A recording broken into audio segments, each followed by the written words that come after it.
Hello, this is Carl Danneberger. In a series of presentations, we will look at the golden age of golf course design, the 1920s. But as a backdrop, in this presentation, we will look at the time, the 1920s, and two prominent golfers of the decade, Bobby Jones and Walter Hagen. A year after Francis Ouimet's historical victory over Harry Vardon and Ted Ray in the 1913 U.S. Open, Europe was involved in the Great War, or as it's known as World War I. At the beginning of World War I, the United States remained neutral, while President Woodrow Wilson tried to broker a deal to end the war with Germany. But in the spring of 1917, the United States entered the war against the Germans and the Central Powers. The entry of the Americans into the war turned the tide, and by the fall of 1918, the Central Powers crumbled and finally surrendered. Of the almost 5 million men who served in the military during World War I, 2.8 million were drafted. A total of 1.4 million Americans saw combat, with 53,000 Americans killed and 200,000 injured. Many of the deaths were due to the worldwide influenza pandemic that was occurring at the time.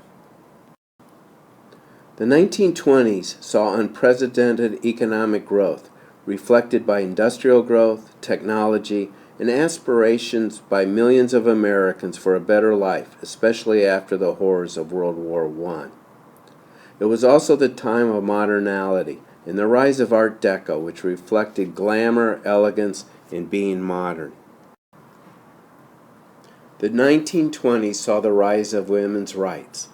The flapper was a woman who wore a short skirt, bobbed her hair, and listened to jazz, which was the music of the era, was the new or modern woman of the time.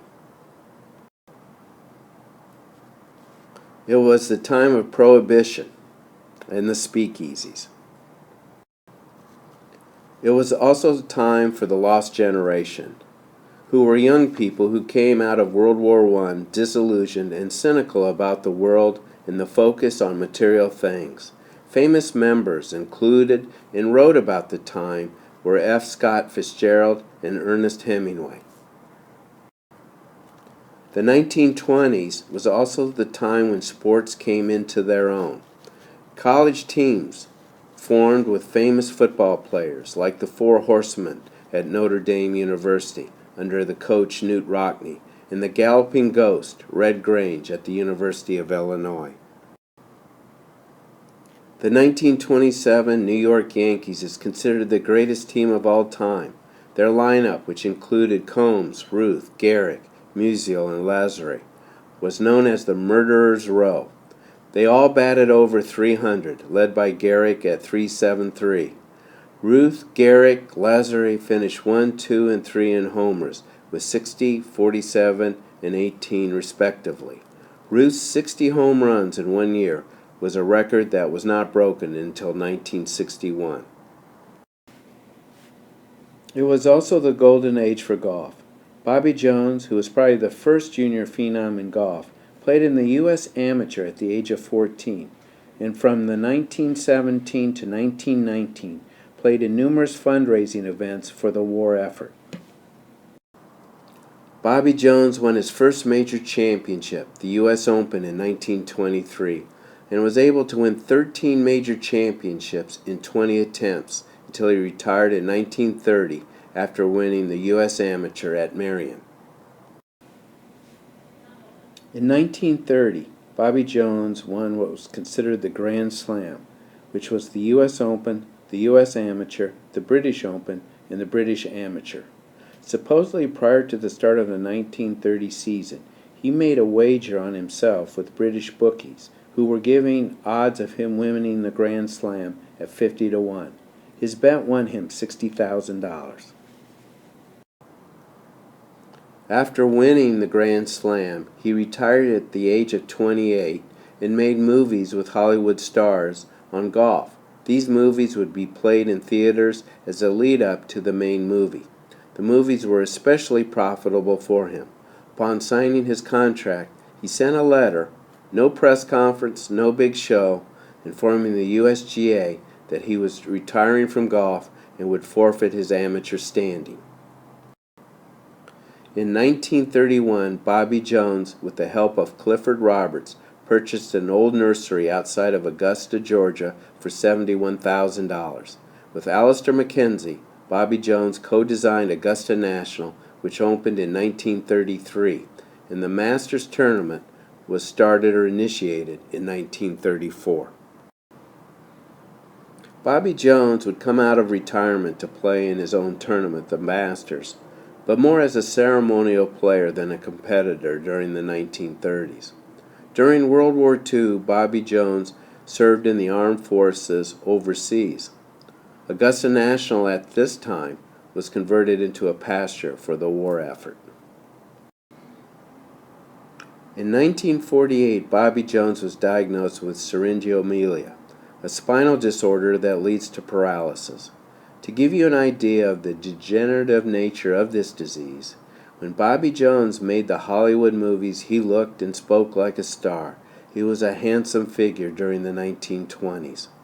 In 1967, he did not meet with the winner of the Masters on TV because the television network thought he would be too scary for the audience.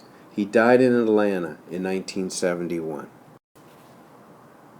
In contrast to the amateur Bobby Jones, Walter Hagen, the professional, was the second most iconic golfer of the time.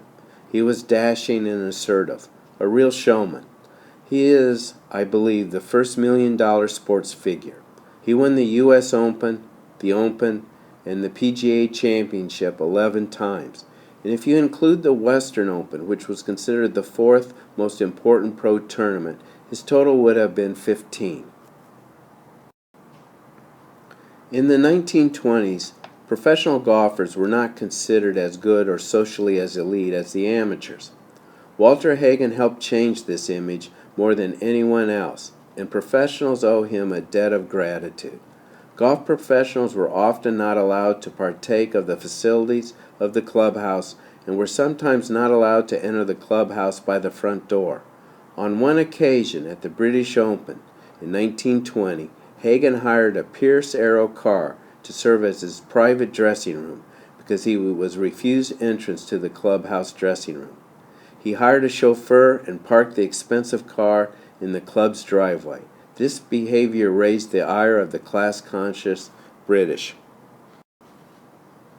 On another occasion, when Walter Hagen was playing in a golf tournament, he refused to enter clubhouse to claim his prize because he had earlier been denied entrance. The 1920 U.S. Open in Toledo, Ohio at Inverness marked a turning point. At this tournament, professionals were treated with dignity and as equal and were given access to the club's facilities.